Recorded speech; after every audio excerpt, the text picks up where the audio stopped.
Bienvenidos a todos, ¿cómo están en casa? Hola Paula. Hola Juanse, buenas noches. Tenemos un tema fuerte hoy, vamos a hablar de violencia familiar y tristemente es un tema que está en todas las familias argentinas, que afecta a los vínculos más cercanos. Sí, tuvimos la posibilidad de compartir dos historias de vida opuestas, diferentes, pero unidas por el mismo denominador común en cuanto a síntomas, procesos y también resultados. Violencia que puede ser psicológica, que puede ser económica, que puede ser física y que no tiene límites, está en todas las clases sociales. Disparamos el tema.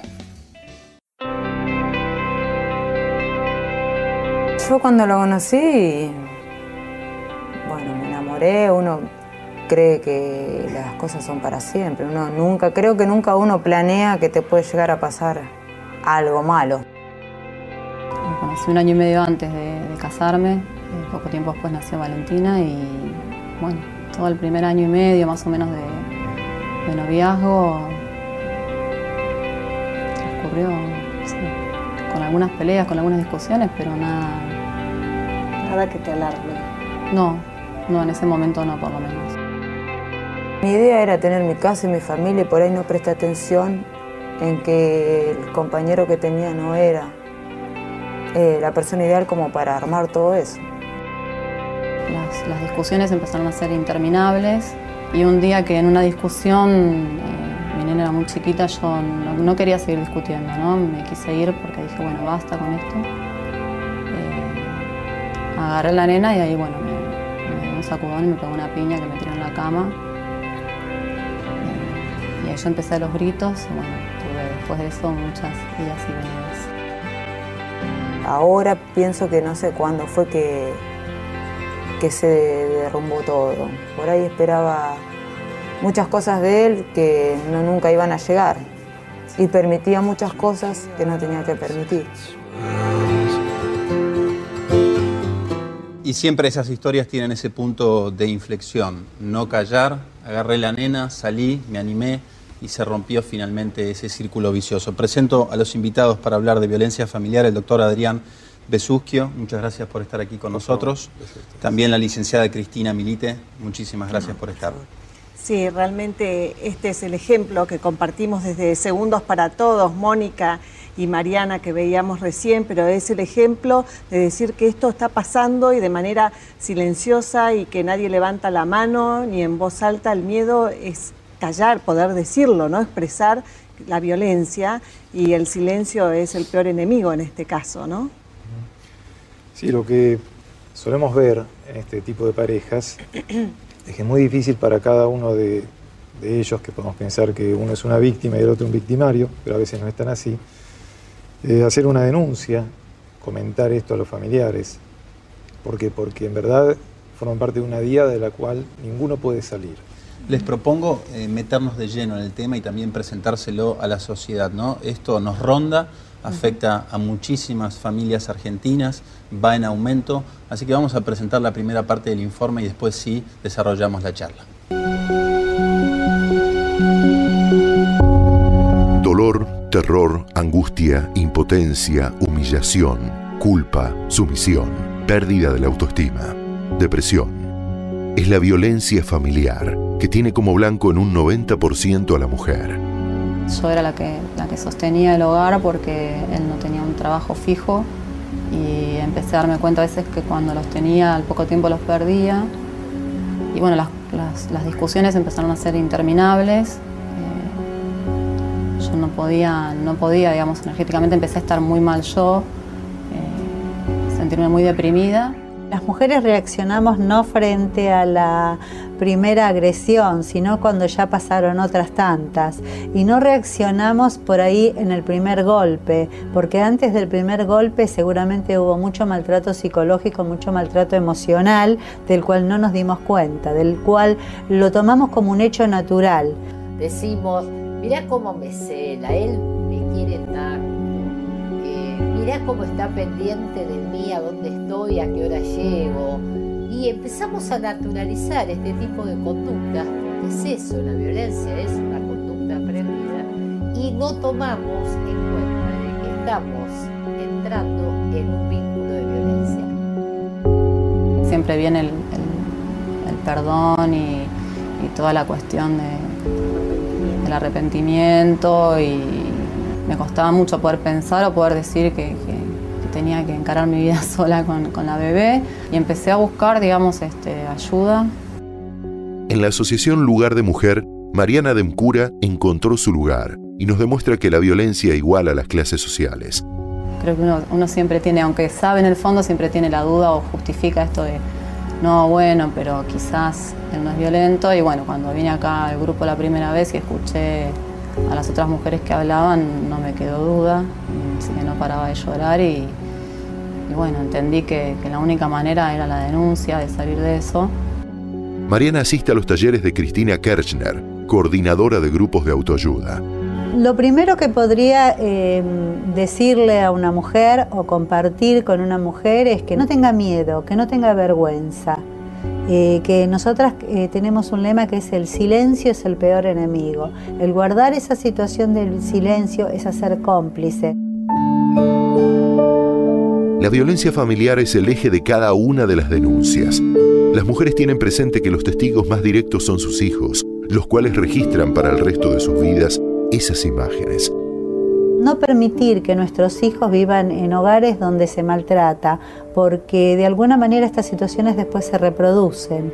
Entonces, si todas y todos empezamos a hilar un poco más finito, vamos a ver atrás de una persona que hay abuso de drogas, abuso de alcohol, inclusive otro tipo de maltrato, vamos a encontrar que atrás de esto hay una situación, un episodio de violencia dentro de la familia, dentro del hogar, ¿no? Cuando yo después de hacer la exclusión, ella era muy chiquita, tenía 2 años más o menos de 2 años, él viene a verla a la casa y en un momento se me acerca a mí para abrazarme, digamos, porque no aceptan los límites, entonces, y ella se puso en el medio y lo empujó, ¿no? Y eso a mí fue como que yo dije, no me tenés que cuidar vos a mí, soy yo la que te tiene que cuidar. Según un informe de la Oficina de Violencia Doméstica, que depende de la Corte Suprema de Justicia de la Nación, realizado en mayo de este año, el 38% de las mujeres sufren agresiones cometidas por su expareja y el 40% por la actual. El 65% de las víctimas tienen entre 30 y 50 años y un 15% son niñas. El resto de las víctimas son niños y hombres.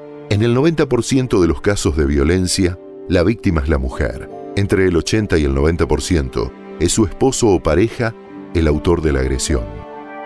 ¿Cómo te proyectás en tu vida futuro? ¿Con qué soñás que te pase? Supongo que, bueno, que mi hija pueda crecer feliz con la familia que formamos. Para mí fue también hacer todo un clic, entender esto de que hay muchas formas de ser familia. Hay muchas formas de ser familia y bueno. Eso.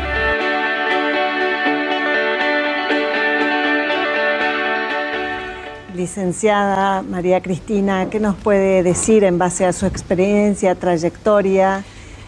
Puedo decir que justamente en la violencia es la mujer víctima de violencia llega con un alto riesgo y por eso es necesaria la creación de casas refugios. Las casas refugios son anónimas y tienen como misión la protección, una vez que ingresa la mujer víctima de violencia, que puede ingresar con sus hijos o sin hijos, de colocar un dispositivo que tiene que ver con la ley, que tiene que ver con el poder realizar la denuncia pertinente en los juzgados de familia.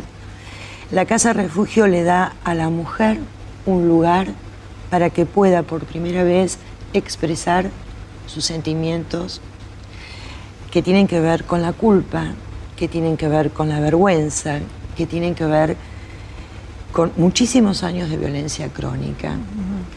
Reconocer a sus hijos en la casa refugio que han estado, que han sido testigos oculares de violencia y maltratados en muchos casos, y descubrir estos hijos que comienzan a poder descargar toda su bronca y su odio.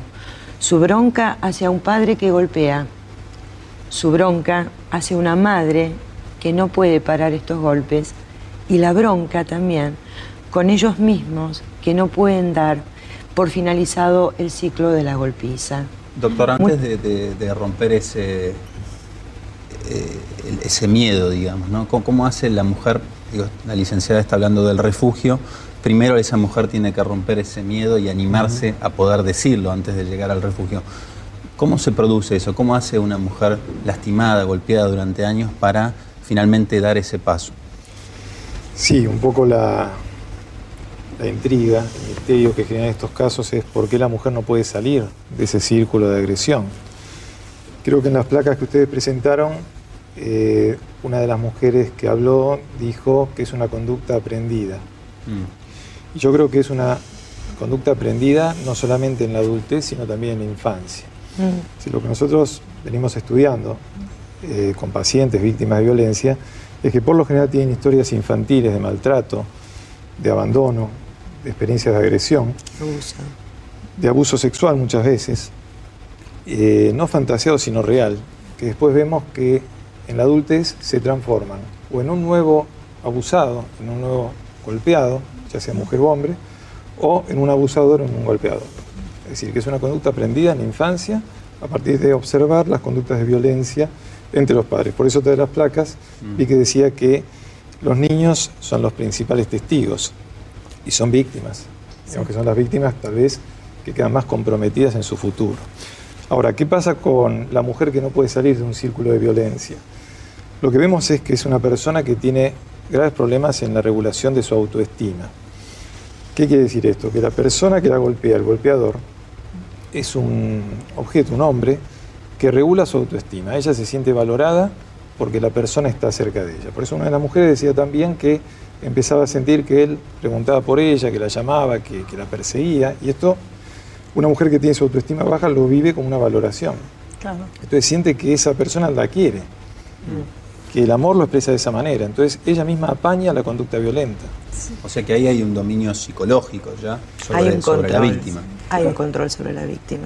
Una pregunta, ¿el hombre está más violento en la actualidad por la calidad de vida que lleva adelante? ¿Esto fue siempre igual y hoy sale un poco más a la luz, aunque falta un poco, que decíamos, conversábamos con Juanse, que a veces en diferentes ámbitos hay quienes levantan la mano, lo expresan, y a lo mejor en otros niveles educativos, culturales pasa exactamente lo mismo, y es como que sienten mucho más vergüenza de decir que hay violencia en su casa o en su ámbito familiar, ¿no? Sí, solemos decir que el hombre que ejerce la violencia tiene dos destinos, o el hospital o la cárcel.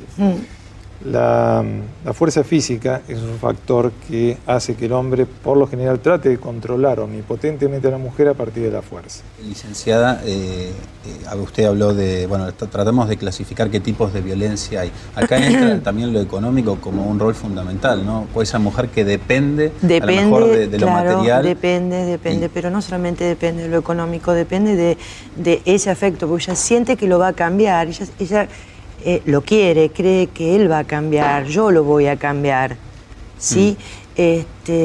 Bueno, esto no sucede. Es muy importante cuando se trabaja con la mujer víctima de violencia, trabajar también con grupos de hombres maltratantes. Los invito en este momento a compartir otra parte del informe para seguir analizando el tema, por favor.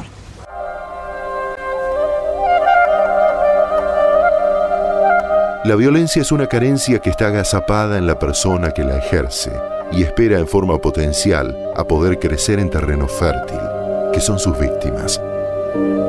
Cuando tenés la autoestima baja de la persona que te está hostigando, manipulándote todo el tiempo y tratándote de mala persona, de que no servís, que nadie te quiere, así yo creo que la mayoría te dice eso.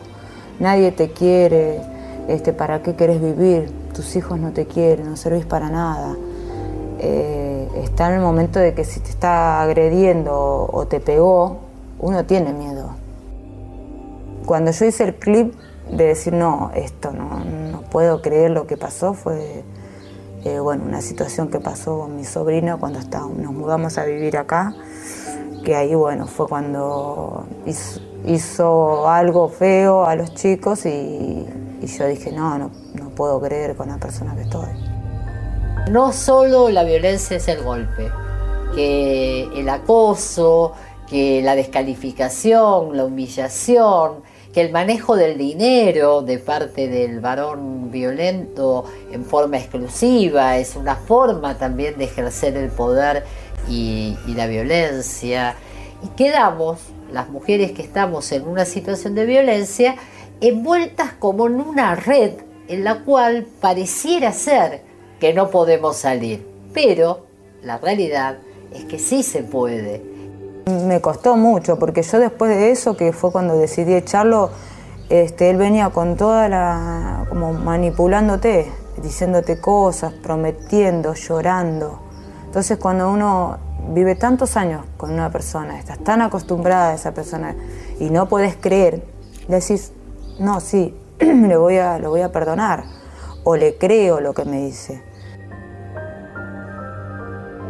En el último año, las denuncias por violencia doméstica en la OVD aumentaron un 35%. El 96% de los casos presentados son por violencia psicológica, es decir, humillaciones, intimidaciones, amenazas, indiferencias, acusaciones de todo tipo, entre otros.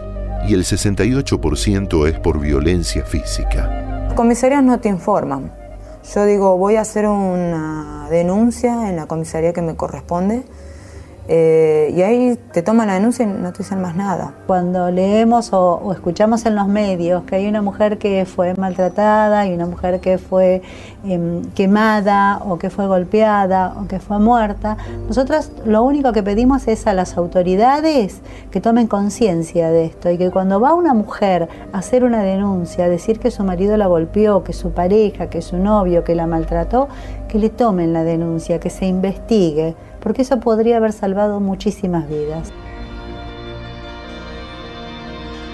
Las nuevas tecnologías son aliadas contra la violencia de género. Facebook, Twitter, Skype, teléfonos celulares y otras herramientas tecnológicas pueden ser utilizadas para generar maltratos hacia las mujeres, pero también pueden convertirse en vías que permitan concientizar y denunciar la violencia de género. Mónica lo que quiere es tener una vida y se le nota y la está teniendo con mucho esfuerzo, con mucho dolor también muchas veces, pero ella lo va logrando porque ella es el símbolo, así como ella muchas otras por suerte, de que se puede. Una vida normal. No pido nada más que ser libre, sentirme libre, de estar en mi casa, porque estoy presa en mi casa. La pregunta es, ¿qué hacer? Como individuo y como sociedad. La salida no va a ser una salida que por hacer la denuncia todo se termina. No, ahí va a empezar el camino de la salida. La cuestión es tratar de trabajar desde el interior de nosotras qué nos pasa, por qué permitimos esta situación y poder salir adelante y poder sacar adelante a nuestros hijos y a nuestras familias, ¿no? Que no se aísle, que pueda buscar el apoyo institucional o de familiares o de alguna amiga, siempre a poder hablarlo con alguien, que si uno a veces no puede buscar el apoyo institucional o legal, el amigo, digamos, o el familiar está un poco más entero para salir a buscar, ¿no? Que se animen, que llamen a la casita del encuentro, que yo también las voy a ayudar en lo que pueda, aunque sea una charla, que cuenten conmigo para lo que sea y que se animen, que no vivan con miedo. Sentirme libre, tener un poco de paz, un respiro, Sí. Suena bastante dramático, ¿no? Y algo que es tan importante que entre en las cabezas de todos nosotros. ¿Por qué no se les cree a las mujeres que van a hacer la denuncia? ¿Por qué esto pasa? Lo cuentan, pero se desestima. Porque por eso digo que es tan importante la creación de casas refugios. La Organización Mundial de la Mujer prevé que cada 10.000 habitantes sería necesaria una casa refugio. Y acá ¿Y aquí tenemos en Argentina? ¿Cuántas? Sí. Una. ¿Una? Una sola que Claro. fue creada por mí en la década del 90 y pico. Es decir, que faltan un montón Faltan de un casas. montón de casas refugios. La primera casa refugio se creó en Monterrey, México, en 1995. Sí. Licenciada, y más allá de este anonimato del que usted hablaba y de preservar la identidad y la confidencialidad de cada persona, es decir, ¿cómo puede recurrir una mujer, más allá de todas estas direcciones que vamos a dar, de ayuda? ¿Cuál es ese primer paso, más allá de la denuncia a la comisaría? La mujer llama a una línea telefónica que funciona las 24 horas. Alguien desde un hospital también puede intervenir, desde una comisaría también puede intervenir, desde un juzgado. Sí. No callarse. No callarse. Empezar a recorrer ese camino. Y tomar la casa refugio no como un castigo, sino como el aislar a la víctima para justamente protegerla de un desenlace trágico. Doctor, usted escribió sobre en su libro El maltratador maltratado. ¿Eso se da siempre, lo que usted dijo? O sea, el que fue abusado va a abusar. ¿Es algo que se repite siempre? Sí, la hipótesis que seguimos y que la confirmamos con los casos clínicos que presentamos en congresos internacionales y demás, es que por lo general hay una elección que hace cada uno de los miembros de una pareja víctima de violencia. Cada uno elige al otro, por cuestiones complementarias de su personalidad, de su historia, de sus necesidades. Entonces esto hace que, indefectiblemente, no solamente es difícil separar al hombre de la mujer, sino también a la mujer del hombre. Por eso en las casas refugio, la mujer tampoco sabe cuál es la dirección del lugar donde vive. No es anónimo. Porque si no, ella también va a querer escaparse para ver al golpeador. Muchas veces la mujer víctima de violencia dice, yo sé que está con otra, yo sé que lo está golpeando, pero quiero volver a estar con él, lo extraño. Claro. O sea, hay como una dependencia y una necesidad de volver al foco del conflicto que se reinicia a veces una vez por semana, a veces varias veces por semana. Es un ciclo que por lo general termina no solamente con la violencia, sino también con la culpa, que llamamos persecutoria, del golpeador, que le pide disculpas a la persona y la persona lo disculpa. Hay muchos años de convivir en esa violencia y también de comenzarse a aislar de todas las redes familiares, por lo cual la mujer está sola realmente. Sola y sin amigas y sin familia. Sin nadie. Sin nadie. Sin nadie. ¿Qué se hace también con el maltratador? Porque estamos hablando, lo más importante es atender, digamos, a la víctima, pero ¿qué se hace con el maltratador? Digamos, esta persona va a seguir haciéndolo en otros ámbitos también. ¿Cómo se trata esa patología? Por eso la necesidad de que existan profesionales que trabajen en estos grupos, como mencioné antes, sí, con hombres maltratantes, donde desde lo judicial tienen una obligatoriedad de asistir a estos cursos. O sea que eso siempre va por la vía judicial. Va por Ahí la vía entra judicial. La ley, nadie se reconoce, digamos, abusador. Y un violento por lo general no tiene conciencia de su culpa. Si tiene alguna culpa, depresiva, no es reparatoria, claro, para reparar lo que hizo, sino porque puede ir preso, porque los vecinos van a comentar, claro, de los gritos, de los golpes y demás. Entonces, la necesidad de que se judicialice un caso de este tipo es para obligar a la persona a que haga un tratamiento más allá, en este caso, de su voluntad, porque posiblemente él culpa a la esposa, a la mujer, de que la violencia se ejerce por razones de las cuales ella es responsable. ¿Se recupera el maltratador? ¿Se los recupera? Hay un gran índice de reincidencia, de repetición, porque la repetición es un mecanismo que está muy adentrado en nuestras mentes, en la de los seres humanos. Entonces, por lo general, una persona que fue traumatizada en la infancia repite el trauma en forma activa, no recordándolo, sino actuándolo. Entonces es muy posible que la persona, un maltratador, elija a otra mujer que sea maltratada y se vuelva a reiniciar el mismo ciclo de violencia. Pero aquella víctima de violencia, en este caso los testimonios que compartíamos hoy, si piden esa ayuda, ahí tienen posibilidades de revertir y de llegar a esa famosa paz, tranquilidad que quieren revertir y empezar una vida nueva y adelante, es decir, alejándose de la persona que tiene esa patología, que ya deberá saber cuál es su tratamiento, ¿no?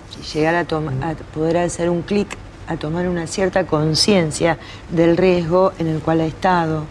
La violencia no tiene, hay que desmistificar la temática de que sucede en clases bajas. Esto sucede en todos los ámbitos, sí, en todos los ámbitos. La droga, el alcohol no son generadores de violencia, potencian. Potencian, pero no son los generadores. Y hay un ciclo de la violencia en donde hay una primera fase, que es la acumulación de tensión en la pareja, una segunda fase, donde comienza la golpiza, el golpe, el puñetazo, que puede también terminar con la vida de la persona, y la tercera fase, la de luna de miel y arrepentimiento. Pero como es un círculo, rápidamente de la fase de arrepentimiento o luna de miel se pasa a la primera fase. Y estos interciclos se hacen cada vez menores. Los plazos son más cortos. Son más cortos. Agradecerles a los dos por haber estado con nosotros. Muchas gracias a ustedes. Muchísimas gracias. Muchas gracias. El tema es muy profundo. Y sepan que ustedes existen. Eso es muy bueno. Y que las familias puedan muchas veces intervenir en casos de violencia cuando hay veces que dudan en hacerlo por miedo. Por vergüenza, por miedo. Vida de la pareja. Animarse, no callar. Sí, exactamente, Esa es la conclusión. Gracias. Y estas historias lo reflejaron. También la importancia de las casas de refugios. Que haya una en la Argentina parece bastante insólito. Hay que trabajar en que eso. afecta a todas las familias prácticamente, ¿no? Hay que trabajar en eso, Juanse, sin ninguna duda. Queremos agradecer a los testimonios que nos abrieron las puertas, Mariana, a Mónica, a las ONGs, porque el hecho de volver a contarlo no significa que duela menos. Muy por el contrario, revivir todas esas historias para ellas es muy valioso que lo hayan compartido con nosotros. Recordarles a todos que todavía hay un poquito más de tiempo para el concurso, que termina el 30 de agosto, 31, para mandar sus videos, sus spots. Las organizaciones sociales queremos darle visibilidad a todas las organizaciones sociales del país, así que sigan participando, queda un ratito nada más. ¿En dónde? segundosparatodos.com.ar hasta el 31 de agosto. 30 de agosto pueden presentar ese material, ese spot. Ya sabemos que están llegando muchísimos, pero esperamos más. Un gran concurso de este año. Un síntoma que crece a diario. Hablamos de violencia familiar, la realidad social de los argentinos que nos afecta a todos. Gracias por acompañarnos. Muchísimas gracias.